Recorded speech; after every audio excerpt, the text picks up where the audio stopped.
abogado. Ay! Bisaya, abogado, matapang. Ang gusto nito, ang pagbabago, mabilis, hindi mabagal. Ayaw nito. Eh di, revolutionary din siya parang ikaw. Opo, ito ang abogadong revolusyonaryo, Attorney J.V. Hilo! J.V. Hilo sa Ilawon, Malapeta sa balota para sa bayan siya ang ating pag-asa. Edukasyon at agrikultura, kanyang isusulong boto para kay J.V. Mayong gabi sa tanan! J.V. Hilo sa Mayong gabi sa tanan! Manila, Luzon, Metro Manila, Visayas, Mindanao. Nandito po si Attorney J.V. Hilo, numero 30 sa balota, nag-iisang representante ng Visayas. Kasama niyo po ngayon Pangulong Marcos. Pangulong Marcos, nag-umpisa tayo bilang unity team. Kaibigan niyo po kaming lahat. Lahat ng mga ito, kaibigan niyo. Lalo na si Attorney Vic Rodriguez. Kaibigan niyo po, Pangulong Marcos. Bakit sa ngayon, hati ang Pilipinas? Anong nangyari sa inyong unity team? Bakit nagkawatak-watak ang mga Pilipino? Bakit? Bakit, Pangulong Marcos? Bakit?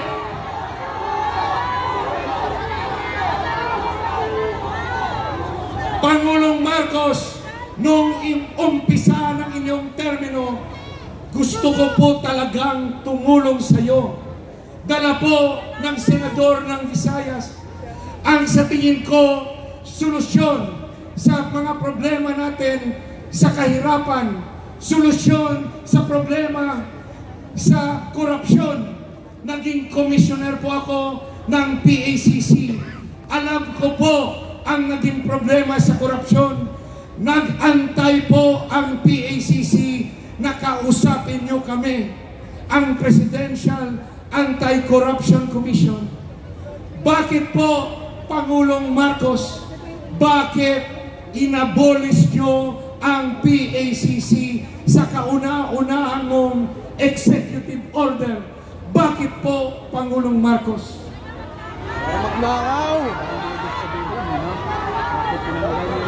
Pangulong Marcos, kaibigan mo po lahat ng mga ito, ang mga kasamahan mo, kaibigan niyo po kami. Bakit ginawa mo ito sa amin? Bakit pinadakip mo at dinala sa Hague, Netherlands ang tumulong sa iyo, ang dating Pangulong Tatay Digong? Pangulong Marcos, bakit kinuha mo po sa Pilipino si Tatay Digong?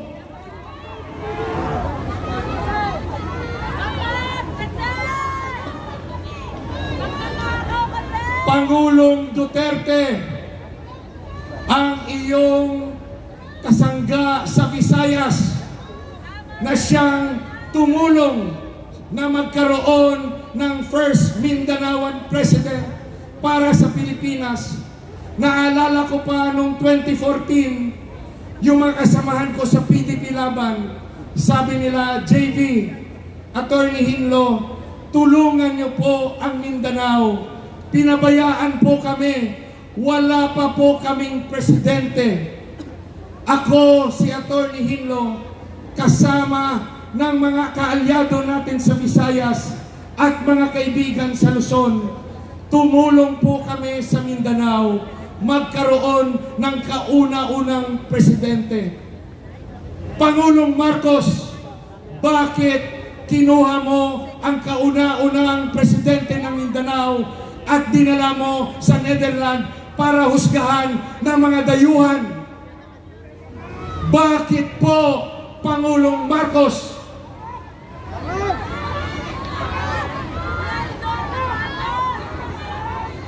Mga kababayan kong Pilipino, Luzon, Visayas, Mindanao, Gapangayo Bulig, Gapangayo Tabang, humihingi ng tulong ang nag-iisang senador ng Visayas. Pagbigyan nyo naman po ang Visayas. Nag-iisa lang po ako. Pwede bang tulungan nyo kami magkaroon ng senador? Pwede bang magkaroon ng representasyon ang Visayas? Sana po bigyan nyo rin ng boses ang mga Visayans. Region 6 na mga Ilonggo, Region 7 na mga Cebuano, Region 8 na mga Waray, at ang aking mga kababayan na Ilonggo sa Negros, mangayo kami bulig sa inyo, Mindanao, kag Luzon. Tulungan niyo po ang Visayan Senator at bigyan niyo ako ng mga kasamahan. Ang mga Duterte 10, tulungan natin lahat kami. Walang laglagan sa Duterte 10. Walang laglagan sa Duterte 10. Mahihirapan si Pangulong Robin Hood Padilla, mahihirapan si Senator Bongo, mahihirapan si Senator Bato kung tatlo lang sila ang nasa Senado. Papayag ba kayo na ganito pa rin ang mangyayari? Kulang ang boses natin.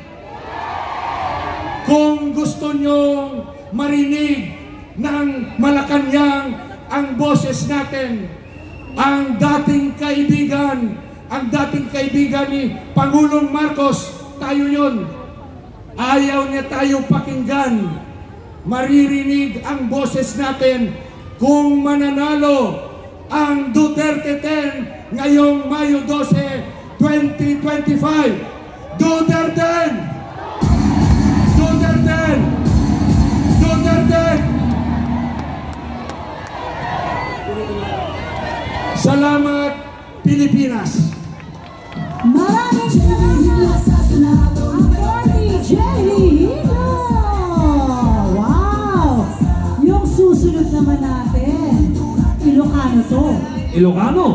Palaban! Palaban, no retreat, no surrender. Oh, hindi lang yan, abogado pa. Abogado, Labor leader pa! hindi lang yun. Ano pa? Magsasaka. Ay, mapagtatanggol niya ang mga magsasaka. Mga kababayan, ang abogadong magsasaka, Atty. Raul Lambino!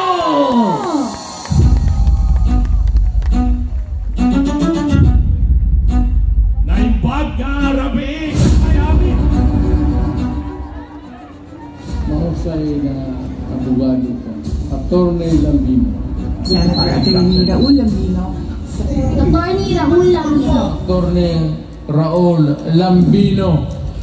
Attorney Raul Lambino, number 34, para sa Senado. Kaya to ni Lambino, walang utong na Pilipino. Naimbag nga Rabi, kada kay amin nga kabagis, pada-pada nga Ilocano. Masantos siya labit sigay namin, Kabalayan at Pangasinan. Maya pa, bengi kay Kongan. Mayong gabi kaninyong tanan at magandang gabi po sa ating lahat. Ako po ay isang abogadong probinsyano at aking kinakatawan ang mahigit 50 milyong Pilipinong magsasaka. Alam ko po yung gawain ng isang magsasaka. Ginagawa ko na po yan magmula nung bata ko hanggang ngayon. Hindi tulad po ng iba na nagsasabing meron silang puso para sa mga magsasaka pero hindi man lang nila nasubukan magbungkal ng lupa o kaya'y magpunta sa bukirin.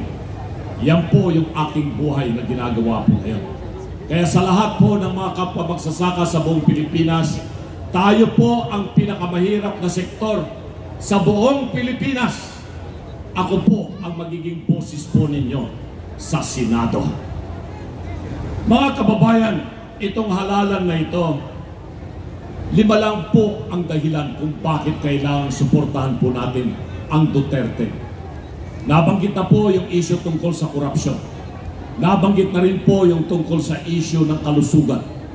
Nabanggit na rin po yung tungkol sa kinabukasan ng ating mga susunod na salinlahi. Meron ba kayong narinig doon sa mga kabilang kampo na tinutuligsan nila ang korupsyon? Wala. Wala kayong marinig sa kanila. Ang kanilang binabanggit ngayon na issue laban sa grupo ng Duterte, isang bagay na kinatatakutan ng lahat. Ano ito? Magkaroon ng gera sa Pilipinas. Pero, ito alam ni Senator Bato, pinakamalaking problema ngayon sa Pilipinas ay ang seguridad ng ating bansa. Hindi dulot ng ibang bansa, kung hindi dulot ng teroristang komunista, CPP, NPA. Yan ang katotohanan. Libo-libong mga sundalo natin ang namatay at mga pulis dahil na rin sa teroristang grupo na ito. Pero anong nangyari? Nakipag-alyansa itong gobyernong ito sa mga teroristang CPP, NPA, NDF. Papayag pa tayo sa ganon? Tapos ang sasabihin nila, ito raw grupo ng Duterte, pro-China.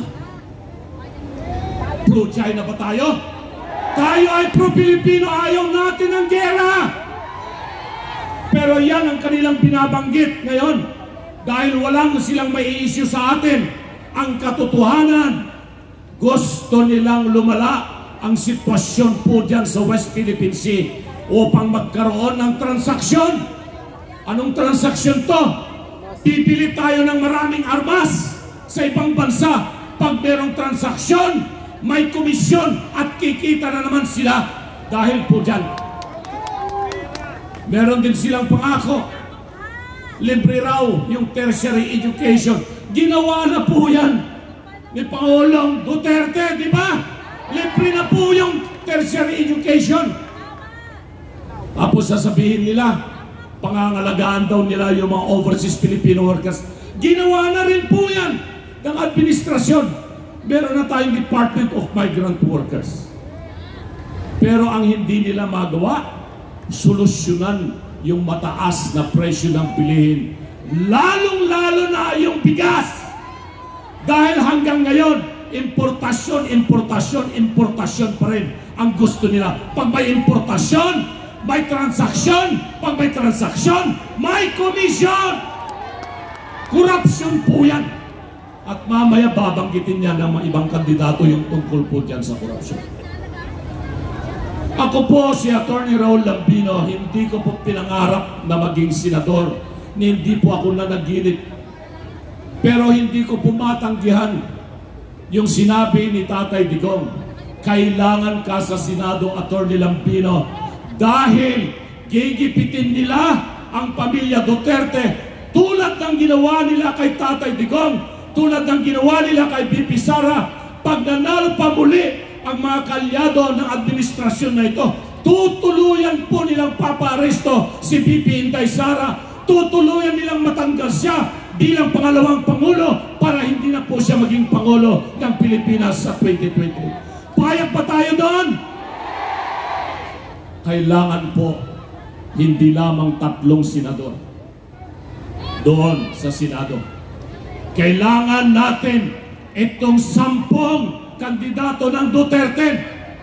Noong una, nag-umpisa lang sa 3 yung kandidato sana. Naging 6, tapos naging 9, tapos naging 10. Meron pang gustong dumagdag na 4. 14 na ba?